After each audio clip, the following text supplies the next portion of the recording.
ആശ്വാസം നേടാം. ഹൃത്തിനുള്ളിൽ ജീവൻ നൽകും വചനം, തിരുവചനം. പിതാവിൻ്റെയും പുത്രൻ്റെയും പരിശുദ്ധാത്മാവിൻ്റെയും നാമത്തിൽ ആമേൻ. കർത്താവായ ഈശോയെ, പരിശുദ്ധാത്മാവിനെ തരണമേ, ദൈവത്തിൻ്റെ ആത്മാവിനെ തരണമേ, പരിശുദ്ധാത്മാവിനാൽ ഞങ്ങളെ നിറയ്ക്കണമേ. പരിശുദ്ധ അമ്മേ മാതാവേ, ഈ വചനം തിരുവചനം ശുശ്രൂഷ സമയത്ത് ഞങ്ങളുടെ കൂടെ ഉണ്ടാകണമേ. പരിശുദ്ധ അമ്മയുടെ സാന്നിധ്യവും സംരക്ഷണവും ഞങ്ങൾക്കെല്ലാവർക്കും ലഭിക്കട്ടെ. സകല വിശുദ്ധരെ, ഞങ്ങളുടെ മാലാഖമാരെ ഞങ്ങളുടെ കൂടെ ഉണ്ടാകണമേ. വചനം തിരുവചനം ശുശ്രൂഷ ശ്രവിക്കുന്ന എല്ലാ മക്കളും അവരുടെ കുടുംബങ്ങളും ഈ സമയത്ത് അനുഗ്രഹിക്കപ്പെടട്ടെ. ആമേൻ. ഈശോയിൽ സ്നേഹം നിറഞ്ഞ സഹോദരി സഹോദരന്മാരെ, ആധുനിക സഭ അനുഭവിച്ച ഏറ്റവും വലിയ അത്ഭുതങ്ങളിൽ ഒന്നാണല്ലോ കത്തോലിക്ക കരിസ്മാറ്റിക് റിന്യൂവൽ. കത്തോലിക്ക കരിസ്മാറ്റിക് റിന്യൂവൽ എന്ന അത്ഭുത പ്രതിഭാസം സഭയിൽ ആരംഭിച്ചിട്ട് ഏകദേശം 50 വർഷങ്ങൾ പിന്നിട്ടു. നമ്മുടെ ഭാരതത്തിൽ ഏകദേശം 40 വർഷങ്ങൾ വയനാട്ടിലെ കരിസ്മാറ്റിക് റിന്യൂവലിൻ്റെ മുഖമെന്ന് പറയുന്നത് ഒരു പാവം ബേബി ചേട്ടനുണ്ട്. അദ്ദേഹത്തിൻ്റെ ജീവിതം ഇപ്പോൾ സമർപ്പിച്ചിരിക്കുന്നത് കത്തോലിക്ക കരിസ്മാറ്റിക് റിന്യൂവലിൻ്റെ വളർച്ചയ്ക്ക് വേണ്ടിയാണ്. ഇദ്ദേഹം പെട്ടെന്ന് കിഡ്നി രോഗം ബാധിച്ച് മരണത്തെ മുഖാമുഖം കണ്ട വ്യക്തിയാണ്. നാം പറയാറില്ലേ, മരിച്ച് ഉയർത്തെഴുന്നേറ്റു എന്ന് പറഞ്ഞതുപോലെ മരണത്തെ മുഖാമുഖം കണ്ട് ജീവിതത്തിലേക്ക് ദൈവം തിരികെ കൊണ്ടുവന്ന വ്യക്തിയാണ് വയനാട്ടിലെ മുൻ കരിസ്മാറ്റിക് കോർഡിനേറ്ററായിട്ടുള്ള ബേബി ചേട്ടൻ. ഒരു ദിവസം ഈ ബേബി ചേട്ടനോടൊപ്പം എറണാകുളം കരിസ്മാറ്റിക് റിന്യൂവലിൻ്റെ ആസ്ഥാന മന്ദിരമായ എമാവൂസ്, കളമശ്ശേരിയിലെ എമാവൂസിൽ നിന്ന് കേരള കത്തോലിക്ക കരിസ്മാറ്റിക് റിന്യൂവലിൻ്റെ കോർ കമ്മിറ്റി മീറ്റിങ്ങിന് ശേഷം മടങ്ങി വരികയാണ്. ഈ മരണത്തെ അതിജീവിച്ചത് കൊണ്ടായിരിക്കാം ഈ ബേബി ചേട്ടൻ എന്നോട് ഒരു ചോദ്യം ചോദിച്ചു. അച്ഛാ, കർത്താവിൻ്റെ രണ്ടാം വരവിനെ കുറിച്ച് സംസാരിക്കാമോ? കർത്താവിൻ്റെ രണ്ടാം വരവിനെ കുറിച്ച് എന്താണ് അച്ഛ പറയാനുള്ളത്? ഞാൻ പറഞ്ഞു തുടങ്ങിയപ്പോൾ തന്നെ ബേബി ചേട്ടൻ തന്നെ അദ്ദേഹത്തിന് അറിയാവുന്ന കർത്താവിൻ്റെ രണ്ടാം വരവിൻ്റെ ദൈവശാസ്ത്രം ദാനിയേൽ പ്രവാചകന്റെ പുസ്തകത്തിൽ പെട്ടെന്ന് പ്രത്യക്ഷപ്പെടുന്ന മനുഷ്യപുത്രൻ്റെ കാര്യങ്ങൾ പറഞ്ഞുകൊണ്ട് ഞങ്ങളോട് സംസാരിച്ചു. കർത്താവിൻ്റെ രണ്ടാം വരവിനെ കുറിച്ച് ഞാൻ സംസാരിച്ചു തുടങ്ങുന്നതിന് മുൻപ് തന്നെ ഞങ്ങളുടെ സംസാര വിഷയം മറ്റ് കാര്യങ്ങളിലേക്ക് കടന്നു. അങ്ങനെ ആ സമയത്ത് കർത്താവിൻ്റെ രണ്ടാം വരവിനെ കുറിച്ചുള്ള കാര്യങ്ങൾ, അതിനെക്കുറിച്ചുള്ള ചർച്ച മറ്റൊരു വിഷയത്തിലേക്ക് കടന്നെങ്കിലും എൻ്റെ മനസ്സിൽ ആ ഒരു ചിന്ത ഇങ്ങനെ മുഴങ്ങിക്കൊണ്ടിരുന്നു. എന്താണ് കർത്താവിൻ്റെ രണ്ടാം വരവിനെ കുറിച്ച് എനിക്ക് ദൈവജനത്തിനോട് പറയാനുള്ളത്? കർത്താവിൻ്റെ രണ്ടാം വരവിനെ കുറിച്ച് ഞാൻ എന്താണ് മനസ്സിലാക്കിയിരിക്കുന്നത്? ഈ ചിന്തകളായിരുന്നു എൻ്റെ മനസ്സ് മുഴുവൻ. അതുകൊണ്ട് പിറ്റേ ദിവസം കർത്താവിൻ്റെ രണ്ടാം വരവിനെ കുറിച്ച് വളരെ ശക്തമായി പ്രതിപാദിച്ചിരിക്കുന്ന വചനഭാഗം ഞാൻ എടുത്തു. കർത്താവിൻ്റെ രണ്ടാം വരവിനെ കുറിച്ച് പ്രതിപാദിക്കുന്ന വചനങ്ങളിൽ എന്നെ ഏറ്റവും കൂടുതൽ ആകർഷിച്ച വചനഭാഗമാണത്. ലൂക്കായുടെ സുവിശേഷം 21-ാം അധ്യായം 25 മുതൽ 28 വരെയും 34 മുതൽ 36 വരെയുള്ള വചനങ്ങളാണ്. ആ വചനങ്ങൾ ഇപ്രകാരമാണ്: അക്കാലത്ത് ഈശോ അരുളി ചെയ്തു, അവസാന നാളുകളിൽ സൂര്യനിലും ചന്ദ്രനിലും നക്ഷത്രങ്ങളിലും അടയാളങ്ങൾ പ്രത്യക്ഷപ്പെടും. കടലിൻ്റെയും തിരമാലകളുടെയും ഇരമ്പൽ ജനപദങ്ങളിൽ സംഭ്രമം ഉളവാക്കും. സംഭവിക്കാൻ പോകുന്നവയെ ഓർത്തുള്ള ഭയവും ആകുലതയും കൊണ്ട് ഭൂവാസികൾ അസ്തപ്രജ്ഞരാകും. ആകാശശക്തികൾ ഇളകും. അപ്പോൾ മനുഷ്യപുത്രൻ ശക്തിയോടും വലിയ മഹത്വത്തോടും കൂടെ മേഘങ്ങളിൽ വരുന്നത് അവർ കാണും. ഇവ സംഭവിച്ചു തുടങ്ങുമ്പോൾ ശിരസ്സുയർത്തി മേൽപോട്ട് നോക്കുവിൻ, എന്തെന്നാൽ നിങ്ങളുടെ വിമോചനം സമീപിച്ചിരിക്കുന്നു. സുഖലോലുപത, മദ്യാസക്തി, ജീവിത വ്യഗ്രത എന്നിവയിൽ നിങ്ങളുടെ മനസ്സ് ദുർബലമാകുകയും ആ ദിവസം ഒരു കെണി പോലെ പെട്ടെന്ന് നിങ്ങളുടെ മേൽ വന്ന് വീഴുകയും ചെയ്യാതിരിക്കാൻ ശ്രദ്ധിക്കുവിൻ. എന്തെന്നാൽ ഭൂമുഖത്ത് ജീവിക്കുന്ന എല്ലാവരുടെയും മേൽ അത് നിബന്ധിക്കും. സംഭവിക്കാനിരിക്കുന്ന ഇവയിൽ നിന്നെല്ലാം രക്ഷപ്പെട്ട് മനുഷ്യപുത്രന്റെ മുൻപിൽ പ്രത്യക്ഷപ്പെടാൻ വേണ്ട കരുത്ത് ലഭിക്കാൻ സദാ പ്രാർത്ഥിച്ചുകൊണ്ട് ജാഗരൂകരായിരിക്കുവിൻ. വലിയ ദൈവശാസ്ത്രം അടങ്ങിയിരിക്കുന്ന വചനമാണ് നാം കേട്ടത്. ആകാശങ്ങളിൽ അടയാളങ്ങൾ, പ്രകൃതിയിൽ അടയാളങ്ങൾ സംഭവിക്കും. അപ്പോൾ കരുതലോടെ ജീവിക്കാൻ, വിവേകത്തോടെ ജീവിക്കുവാനുള്ള വലിയൊരു ആഹ്വാനമാണ് ഈ വചനത്തിലൂടെ നമുക്ക് ലഭിച്ചത്. കർത്താവിൻ്റെ രണ്ടാം വരവുമായി സംഭവിക്കുന്ന കാര്യങ്ങളാണ് ഈ മേൽപ്പറഞ്ഞ ദൈവവചനത്തിലൂടെ നാം ശ്രവിച്ചത്. ഇപ്പോൾ നമ്മുടെ ചുറ്റുപാടും ഒരുപാട് സംഭവങ്ങൾ നടക്കുന്നുണ്ട്. പ്രകൃതി ദുരന്തങ്ങൾ, ഭൂകമ്പം, വെള്ളപ്പൊക്കം, അഗ്നിപർവ്വതങ്ങൾ പൊട്ടുന്നു. അതുപോലെ തന്നെ യുദ്ധഭീതികൾ, സ്വാർത്ഥത, ആഭിചാരങ്ങൾ, മന്ത്രവാദങ്ങൾ, യുദ്ധഭയങ്ങൾ, ഭീകരവാദങ്ങൾ, അസഹിഷ്ണുതകൾ മുമ്പെങ്ങുമില്ലാത്ത വിധത്തിൽ ശക്തി പ്രാപിച്ചിരിക്കുക. അപ്പോൾ ഈ അടയാളങ്ങൾ കണ്ട് പഠിക്കാനായിട്ട് വചനം നമ്മെ ആഹ്വാനം ചെയ്യുകയാണ്. 1931 ചൈനയിലുണ്ടായ വെള്ളപ്പൊക്കമാണ് ഇതുവരെ ചരിത്രത്തിൽ എഴുതപ്പെട്ടിരിക്കുന്ന ഏറ്റവും വലിയ പ്രകൃതി ദുരന്തം. 1931 ചൈനയിലുണ്ടായ വെള്ളപ്പൊക്കമാണ് എഴുതപ്പെട്ടിരിക്കുന്ന ചരിത്രത്തിലുണ്ടായ ഏറ്റവും വലിയ പ്രകൃതി ദുരന്തങ്ങളിലൊന്ന്. ഏകദേശം 40 ലക്ഷത്തിലധികം പേര് അതിൽ മരിച്ചുവെന്നാണ് കണക്കാക്കപ്പെടുന്നത്. അതോടൊപ്പം തന്നെ ചൈനയിൽ ഇതിനു മുൻപ് മറ്റൊരു ദുരന്തവും ഉണ്ടായിട്ടുണ്ട്. 1556 അവിടെ നടന്ന ഭൂകമ്പമാണ്. ഏകദേശം 8,30,000 പേർ ആ ഭൂകമ്പത്തിൽ മരണമടഞ്ഞു എന്ന് കണക്കുണ്ട്. അപ്പോൾ ഈ ഭൂകമ്പങ്ങളും ക്ഷാമങ്ങളും പകർച്ചവ്യാധികളും ഭീകര സംഭവങ്ങളും ആകാശത്ത് കാണുന്ന വിചിത്ര സംഭവങ്ങളും യുദ്ധങ്ങളും കലഹങ്ങളും പ്രകൃതിക്ഷോഭങ്ങളും ഇവ എന്താണ് നമ്മെ പഠിപ്പിക്കുന്നത്? ഇവയൊക്കെ യേശുവിൻ്റെ രണ്ടാം വരവിൻ്റെ ലക്ഷണങ്ങളാണോ എന്ന് ചിന്തിക്കേണ്ട സമയവും കൂടിയാണ്.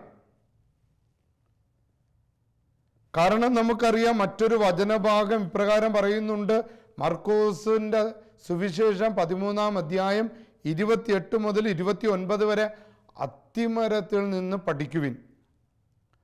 അതിൻ്റെ കൊമ്പുകൾ ഇളതായി തളിർക്കുമ്പോൾ വേനൽക്കാലം അടുത്തിരിക്കുന്നുവെന്ന് നിങ്ങൾക്കറിയാം. അതുപോലെ ഈ കാര്യങ്ങൾ സംഭവിക്കുമ്പോൾ അവൻ സമീപത്ത് വന്നിരിക്കുന്നുവെന്ന് ഗ്രഹിക്കുക. അതായത് നമ്മുടെ ബുദ്ധിക്ക് മനസ്സിലാക്കാൻ കഴിയാത്ത വിധത്തിലുള്ള നിരന്തരമായ പ്രകൃതിയിൽ കാണുന്ന അടയാളങ്ങൾ കാണുമ്പോൾ അവൻ സമീപത്ത് എത്തിയിരിക്കുന്നുവെന്ന് മനസ്സിലാക്കി മാനസാന്തരപ്പെട്ട് ഒരു നവീകരണ ജീവിതത്തിലേക്കുള്ള ആഹ്വാനമാണ്. അതായത് നാം ഓരോരുത്തരും വിജിലൻ്റ് ആകണമെന്ന് ഉള്ള ജാഗ്രത പുലർത്തണമെന്നാണ് പഠിപ്പിക്കുന്നത്. ജാഗ്രതയോടെ നമ്മുടെ ജീവിതത്തെ ക്രമപ്പെടുത്തിക്കൊണ്ട് മുന്നോട്ട് പോകണം. ഈ അടുത്ത കാലത്ത് വിജിലൻസ് എന്ന് പറയുന്ന ഡിപ്പാർട്ട്മെൻറ്റിലൂടെ പ്രശസ്തനായി തീർന്ന ഒരു ഉദ്യോഗസ്ഥൻ എഴുതിയ പുസ്തകമാണല്ലോ സ്രാവുകൾക്കൊപ്പം എന്നൊരു പുസ്തകം. അതായത് വളരെ ശ്രദ്ധയോടെ സമൂഹത്തിലെ അഴിമതിക്ക് അനീതിക്കെതിരെ ഓടിയതിനെ കുറിച്ചാണ് ആ ഉദ്യോഗസ്ഥൻ ആ പുസ്തകത്തിൽ പ്രതിപാദിക്കുന്നത്.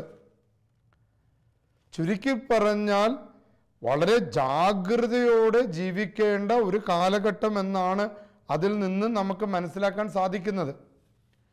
ജാഗ്രതയോടെ ജീവിക്കുക എന്ന് പറഞ്ഞാൽ വിവേകമുള്ളവരായിരിക്കണമെന്നാണ്.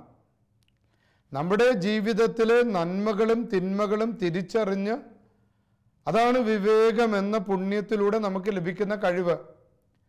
എന്നിട്ട് ആ തിന്മകളെ ഒഴിവാക്കി നന്മ ചെയ്ത് ജീവിക്കാനായിട്ട് നമുക്ക് സാധിക്കണം. രണ്ടാമത്തേത്, ദൈവത്തിൻ്റെ കണ്ണിൻ്റെ മുൻപിലാണ് നാം ജീവിക്കുന്നത് എന്ന ബോധ്യത്തോടുകൂടെ നമ്മുടെ അനുദിന ജീവിതത്തെ നാം ക്രമപ്പെടുത്തണം. ദൈവത്തിൻ്റെ കണ്ണിന് മുൻപിലാണ് നാം ജീവിക്കുന്നത് എന്ന ബോധ്യത്തിലൂടെ വേണം നാം ജീവിക്കാൻ. കാരണം ലോകത്ത് കാണുന്ന ഈ അടയാളങ്ങൾ, അത്ഭുതങ്ങൾ കാണുമ്പോൾ നാം ദൈവത്തിൽ ആശ്രയിച്ച് നമ്മുടെ ജീവിതത്തെ ക്രമപ്പെടുത്തേണ്ട ഒരു സമയമാണ്.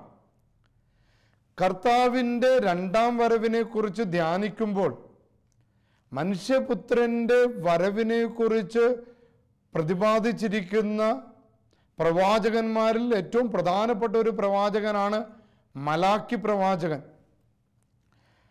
ഏകദേശം BC 450 മലാക്കി പ്രവാചകൻ ജീവിച്ചിരുന്നത്. മലാക്കി പ്രവാചകന്റെ കാലഘട്ടത്തിൽ BC 515 ജെറുസലേം ദേവാലയം നവീകരിച്ചു. നമുക്കറിയാം, ജെറുസലേം ദേവാലയം യഹൂദന്മാരുടെ കേന്ദ്ര ആരാധനാലയമാണ്. അവരുടെ ജീവിതം ആ ആരാധനാലയവുമായി ചുറ്റപ്പെട്ടതാണ്. അവരുടെ ജീവിതത്തിലെ ഏറ്റവും പ്രധാനപ്പെട്ട കേന്ദ്രമെന്ന് പറയുന്നത് ജെറുസലേമിൻ്റെ ആ ദേവാലയമാണ്.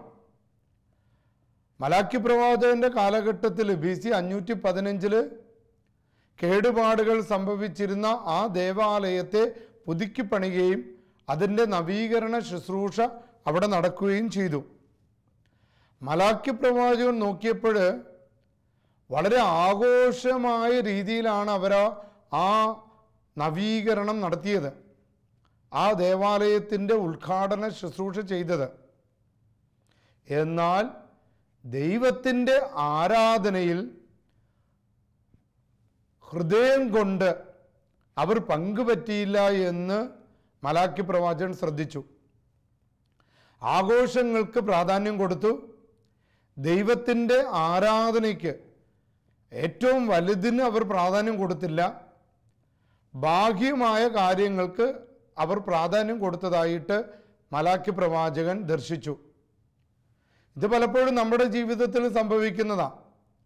നമ്മുടെ പെരുന്നാളുകൾക്കും നമ്മുടെ ആഘോഷങ്ങൾക്കും നാം പ്രാധാന്യം കൊടുക്കുന്നത് ബാഹ്യമായിട്ടുള്ള കാര്യങ്ങൾക്കാണ്. പ്രദക്ഷിണം, ബാൻഡ്, ചെണ്ടമേളങ്ങൾ, വെടിക്കെട്ട്.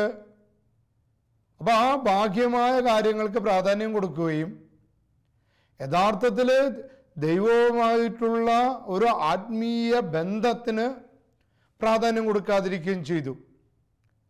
ഇതാണ് ജെറുസലേം ദേവാലയത്തിൻ്റെ നവീകരണ ശുശ്രൂഷയിൽ നടന്നതും. ചുരുക്കി പറഞ്ഞാൽ മലാക്കി പ്രവാചകൻ നോക്കുമ്പോൾ അനീതി ചെയ്യുന്നവർക്കും ദുഷ്കർമ്മികൾക്കും പ്രാധാന്യം ലഭിക്കുന്നു. നേരെ മറിച്ച് നീതിയിലും സ്നേഹത്തിലും ജീവിക്കുന്നവർക്ക് വലിയ പ്രാധാന്യം ലഭിച്ചില്ല. അവരിങ്ങനെ സഹിക്കാൻ വിളിക്കപ്പെടുന്നു എന്ന് അവിടുത്തെ മലാക്കി പ്രവാചകൻ ശ്രദ്ധിക്കുകയാണ്. ഇതുമൂലം ജനം നിരാശപ്പെടാൻ തുടങ്ങി. ദൈവത്തിൻ്റെ നീതിയെക്കുറിച്ച് അവർ സംശയിക്കാൻ തുടങ്ങി. ഇങ്ങനെ അനീതി പ്രവർത്തിക്കുന്നവരും ഇങ്ങനെ ദുഷ്ടത പ്രവർത്തിക്കുന്നവരും അവർക്ക് മാത്രം പ്രാധാന്യം കിട്ടപ്പെടുകയും നേരെ മറിച്ച് നീതി, കരുണ, സ്നേഹം, തോറ്റുകൊടുക്കൽ, ക്ഷമ ഇതൊക്കെ ജീവിതത്തിൽ അനുവർത്തിക്കുകയും ചെയ്യുന്നവർ വീണ്ടും വീണ്ടും സഹിക്കാനായിട്ട് വിളിക്കപ്പെടുകയും ചെയ്തപ്പോൾ എവിടെയാണ് ദൈവത്തിൻ്റെ നീതി എന്ന് അവർ പിറുപിറുക്കാൻ തുടങ്ങി. ദൈവത്തിന് മനുഷ്യരുടെ കാര്യത്തിൽ താല്പര്യമില്ല എന്ന് പോലും ആ കാലഘട്ടത്തിൽ ജനം പറഞ്ഞു തുടങ്ങി. ഈ അവസരത്തിലാണ് മലാക്കി പ്രവാചകൻ തൻ്റെ അതിപ്രശസ്തമായിട്ടുള്ള പ്രവചനം നടത്തുന്നത്. മലാക്കി എന്ന വാക്കിൻ്റെ അർത്ഥം തന്നെ നമുക്കറിയാം, ദൈവത്തിൻ്റെ ദൂതൻ എന്നാണ് അർത്ഥം. ദൈവത്തിൻ്റെ സന്ദേശം, ദൈവം നൽകുന്ന സന്ദേശം നൽകുന്നവൻ എന്നാണ് അർത്ഥം. ഈ മലാക്കി പ്രവാചകൻ ഈ സാഹചര്യത്തിലാണ് കർത്താവിൻ്റെ ദിനത്തെക്കുറിച്ച് പ്രസംഗിക്കുന്നത്. അദ്ദേഹം ഇപ്രകാരം ജനത്തെ ഓർമ്മപ്പെടുത്തി, ചൂള പോലെ കത്തുന്ന ദിനമായിരിക്കും മനുഷ്യപുത്രൻ്റെ ദിനം. മനുഷ്യപുത്രൻ ആഗമനം ചെയ്യുന്ന ദിനം, അതായത് ദുഷ്ടന്മാരും വളർച്ചയ്ക്ക് ഒരു ബ്ലോക്ക് വരാൻ പോകുകയാണ്. നീതിമാന്മാരും സ്നേഹമുള്ളവരുടെയും ജീവിതത്തിൽ ഉയർച്ച ഉണ്ടാകാൻ പോകുകയാണ്. അപ്പോൾ ഒരു വിധി നടപ്പാക്കാൻ വേണ്ടി മനുഷ്യപുത്രൻ ആഗതനാകാൻ പോകുകയാണ്. ആ ദിനത്തെക്കുറിച്ച് മലാക്കി പ്രവാചകൻ പറയുന്നത് ചൂള പോലെ കത്തുന്ന ദിനമാണിത്. അഹങ്കാരികളും ദുഷ്ടന്മാരും തലക്കനമുള്ളവരും ഞാൻ മാത്രം എന്ന ചിന്തയിൽ ജീവിക്കുന്നവരും കത്തിജ്വലിച്ച് നിൽക്കുന്ന ചൂളയിലേക്ക് എറിയപ്പെടും. സ്വാർത്ഥമതികളും അഹങ്കാരികളും ദുഷ്ടന്മാരും ഈ കത്തിജ്വലിച്ച് നിൽക്കുന്ന ചൂളയിലേക്ക് എറിയപ്പെടും. അവർ വൈക്കോൽ പോലെ കത്തി അമരും. ആ ദിനത്തിൽ ദുഷ്ടന്മാരുടെ, അഹങ്കാരികളുടെ ഒരു വേര് പോലും അവശേഷിക്കാത്ത വിധത്തിൽ ആ തലമുറ പോലും ചരിത്രത്തിൽ നിന്ന് എടുത്തു മാറ്റപ്പെടും. അതാണ് അധർമ്മികൾക്കും ദുഷ്ടന്മാർക്കുമായിട്ട് ദൈവം വിധിക്കുന്ന മനുഷ്യപുത്രൻ്റെ ദിനത്തിൽ സംഭവിക്കുന്നതാണ്. അവരുടെ തലമുറ അവശേഷിക്കാത്ത വിധം അവർ നശിക്കപ്പെടും. എന്നാൽ ദൈവത്തെ ഭയപ്പെടുന്നവർ, ദൈവകൽപ്പനകൾ അനുസരിച്ച് ജീവിക്കുന്നവർ രക്ഷ പ്രാപിക്കുമെന്ന് മലാക്കി പ്രവാചകൻ പഠിപ്പിക്കുകയാണ്. ദൈവത്തെ ഭയപ്പെടുന്നവർക്ക് ഉയർച്ചയുടെ, സമാധാനത്തിൻ്റെ, സന്തോഷത്തിൻ്റെ, ഐശ്വര്യത്തിൻ്റെ ദിനമാണ് മനുഷ്യപുത്രൻ്റെ ദിനം. മനുഷ്യപുത്രൻ്റെ രണ്ടാം വരവിൻ്റെ ദിനം. അത് നീതി സൂര്യൻ്റെ ഉദയമായിരിക്കും. നീതി സൂര്യൻ പ്രകാശം കൊടുക്കുന്നവനാണ്. നീതി സൂര്യൻ്റെ പ്രകാശത്താൽ തിന്മകൾ നശിക്കപ്പെടും. തീവ്രവാദികൾ, മതഭീകരന്മാർ, ദുഷ്ടത പ്രവർത്തിക്കുന്നവർ, കൊട്ടേഷൻ ടീമുകൾ, മലാക്കി പ്രവാചകന്റെ പ്രവചനത്തിൻ്റെ അർത്ഥം അവരെല്ലാം വേരിന്മേൽ വേര് ശേഷിക്കാത്ത വിധത്തിൽ, കല്ലിന്മേൽ കല്ല് ശേഷിക്കാത്ത വിധത്തിൽ തകർക്കപ്പെടും. മലാക്കി 4:8 ആ നീതി സൂര്യൻ്റെ ഉദയദിനം, അതിൻ്റെ ചിറകുകളിൽ, നീതി സൂര്യൻ്റെ ചിറകുകളിൽ സൗഖ്യമുണ്ട്, നമുക്ക് ആശ്വാസമുണ്ട്, നമുക്ക് സംരക്ഷണമുണ്ട്. ദൈവത്തിൽ ആശ്രയിക്കുന്നവർക്ക് കാരണം നീതി സൂര്യൻ്റെ ചിറകുകളിൽ സൗഖ്യമുണ്ട്, സംരക്ഷണം, കോട്ട കെട്ടിയുള്ള സംരക്ഷണം. തൊഴുത്തിൽ വരുന്ന പശുക്കുട്ടിയെ എന്ന പോലെ നിങ്ങൾ തുള്ളിച്ചാടും. അതാണ് നീതിമാന്മാർക്ക്. ഈ ലോകത്ത് സഹനങ്ങളും പ്രതിസന്ധികളും കഷ്ടപ്പാടുകളിലൂടെ ദൈവത്തിൽ ആശ്രയിച്ച് ജീവിക്കുന്നവർക്ക് മലാക്കി പ്രവാചകൻ നൽകുന്ന ആശ്വാസമാണ്. മനുഷ്യപുത്രൻ സമാഗതമാകുമ്പോൾ അത് നീതി സൂര്യനെ പോലുള്ള ഇടപെടലാണ്. ആ നീതി സൂര്യൻ്റെ അദ്ദേഹത്തിൻ്റെ കാവ്യാത്മകമായ വിവരണത്തിൽ ആ നീതി സൂര്യൻ്റെ ചിറകുകളിൽ അഭയം തേടുന്നവർക്ക് അവർ സംരക്ഷിക്കപ്പെടും. പ്രിയപ്പെട്ട സഹോദരങ്ങളെ, ഇവിടെയാണ് നാം പറഞ്ഞ മർക്കോസിൻ്റെ സുവിശേഷം, അത്തിമരത്തിൽ നിന്ന് പഠിക്കുവിൻ. അടയാളങ്ങൾ, പ്രകൃതി ദുരന്തങ്ങൾ, നമുക്ക് മനസ്സിലാക്കാൻ സാധിക്കാത്ത വിധത്തിലുള്ള സംഭവങ്ങളിലൂടെ ഉണ്ടാകുമ്പോൾ അവൻ ദൈവത്തിൻ്റെ പുത്രൻ നമ്മുടെ സമീപത്ത് എത്തിയിരിക്കുന്നുവെന്ന് മനസ്സിലാക്കുവിൻ. ഇന്നത്തെ ഈ ജനത്തിൻ്റെ മനോഭാവങ്ങൾ കണ്ട് നമ്മുടെ മുതിർന്ന പൗരന്മാരൊക്കെ ചോദിക്കാറുണ്ട്, എന്ത് പറ്റി ഈ ജനത്തിന്? കാരണം ഈ അടയാളങ്ങൾ കണ്ട് പഠിക്കാത്ത ജനം, മുമ്പെങ്ങുമില്ലാത്ത വിധത്തിലുള്ള വെറുപ്പ്, പക, വിദ്വേഷം, ദുഷ്ടപ്രവർത്തനങ്ങളൊക്കെ ശക്തി പ്രാപിക്കുക. മക്കൾ മാതാപിതാക്കളെ ധിക്കരിക്കുന്നു, വിദ്യാർത്ഥികൾ അധ്യാപകരെ ധിക്കരിക്കുന്നു, മാതാപിതാ ഗുരു ദൈവം എന്ന ആപ്തവാക്യങ്ങളൊക്കെ വലിച്ചെറിയപ്പെടുന്നു. അതുകൊണ്ടാണ് മുതിർന്ന പൗരന്മാർ ചോദിക്കുന്നത്, എന്തു പറ്റി ഈ ലോകത്തിന്? മാനസിക രോഗങ്ങൾ പെരുകുന്നു. മാനസിക രോഗങ്ങളുടെ മരുന്ന് കഴിക്കാനായിട്ടുള്ള അവരുടെ ആൾക്കാരുടെ നമ്പറുകൾ പെരുകുന്നു. മുതിർന്ന പൗരന്മാർ ചോദിക്കുക, കർത്താവിൻ്റെ വരവിൻ്റെ സമയമായോ? മരണത്തെ മുഖാമുഖം കണ്ട് ജീവിതത്തിലേക്ക് തിരിച്ചു വന്ന ബേബി ചേട്ടൻ ശരിക്കും പറയാൻ ആഗ്രഹിച്ചതും ഇത് തന്നെയാ, ദൈവത്തിൻ്റെ വരവിൻ്റെ സമയമായോ? മർക്കോസ് 13:24-25 നാം വായിക്കുന്നുണ്ട്, സൂര്യൻ ഇരുണ്ടുപോകും, ചന്ദ്രൻ പ്രകാശം തരികയില്ല, നക്ഷത്രങ്ങൾ ആകാശത്ത് നിന്ന് നിപതിക്കും, ആകാശശക്തികൾ ആകാശത്ത് നിന്ന് നിപതിക്കും. കണ്ണുണ്ടായിട്ടും കാണാൻ പറ്റാത്ത അവസ്ഥകൾ വരും. ഹൃദയം ഉണ്ടായിട്ടും സ്നേഹിക്കാൻ പറ്റാത്ത അവസ്ഥകൾ വരും. പുറത്ത് വഴിവിളക്കുകൾ ആവശ്യത്തിനുണ്ടായിട്ടും കണ്ണ് കാണാത്ത അവസ്ഥ വരും. നമ്മുടെ ഉള്ളിൽ പ്രകാശമില്ലാത്ത അവസ്ഥകൾ വരും. അങ്ങനെ വരുമ്പോൾ കാലത്തിൻ്റെ അടയാളങ്ങൾ തിരിച്ചറിഞ്ഞ് മാനസാന്തരത്തിലേക്ക്, നവീകരണത്തിലേക്ക് വരുവാനുള്ള വലിയൊരു വിളിയാണ് നമുക്ക് ലഭിച്ചിരിക്കുന്നത്. 2 തെസ്സലോനിക്കർക്ക് എഴുതിയ ലേഖനത്തിൽ 3-ാം അധ്യായം 7 മുതൽ 12 വരെയുള്ള ലേഖനത്തിൽ കർത്താവിൻ്റെ പ്രത്യാഗമനത്തെക്കുറിച്ച്, 2-ാം വരവിനെ കുറിച്ച് കാത്തിരിക്കാൻ വിശുദ്ധ പൗലോസ് ആവശ്യപ്പെടുകയാണ്. വചനം ഇപ്രകാരം എങ്ങനെയാണ് നാം കാത്തിരിക്കേണ്ടതെന്ന് വചനം നമ്മെ പഠിപ്പിക്കാൻ. അധ്വാനിക്കാത്തവൻ ഭക്ഷിക്കാതിരിക്കട്ടെ. കാരണം ആദിമ ക്രൈസ്തവ സഭയിൽ കർത്താവ് ഇപ്പോൾ വരുമെന്ന് കരുതി ജോലിക്കൊന്നും പോകാതെ നിന്നവരോട് വിശുദ്ധ പൗലോസിനോട് അധ്വാനിക്കാത്തവൻ ഭക്ഷിക്കാതിരിക്കട്ടെ. ചുരുക്കി പറഞ്ഞാൽ നമ്മുടെ കർത്തവ്യങ്ങൾ അനുഷ്ഠിച്ചുകൊണ്ട് അധ്വാനം, വിശ്രമം, പ്രാർത്ഥന ഇവ മുറുകെ പിടിച്ചുകൊണ്ട് കർത്താവിൽ ആശ്രയിച്ച് മുന്നോട്ട് പോകുവാനാണ് കർത്താവിൻ്റെ 2-ാം വരവിനെ കുറിച്ചുള്ള ദൈവശാസ്ത്രം നമ്മെ പഠിപ്പിക്കുന്നത്. ശാന്തരായി ജോലി ചെയ്ത് അപ്പം ഭക്ഷിക്കുക, നന്മ ചെയ്യുന്നതിൽ നിന്ന് നിരുത്സാഹപ്പെടരുത്. അതിനർത്ഥം എപ്പോൾ ദൈവത്തിൻ്റെ പുത്രൻ വന്നാലും നമ്മുടെ ഈ ജാഗ്രത നിമിത്തം, ദൈവത്തിൽ നിന്ന് കണ്ണ് മാറ്റാതെ ഉള്ള നമ്മുടെ ജീവിത നിമിത്തം നമുക്ക് രക്ഷ ലഭിക്കുമെന്നാണ് ഈ വചനങ്ങൾ നമ്മെ പഠിപ്പിക്കുന്നത്.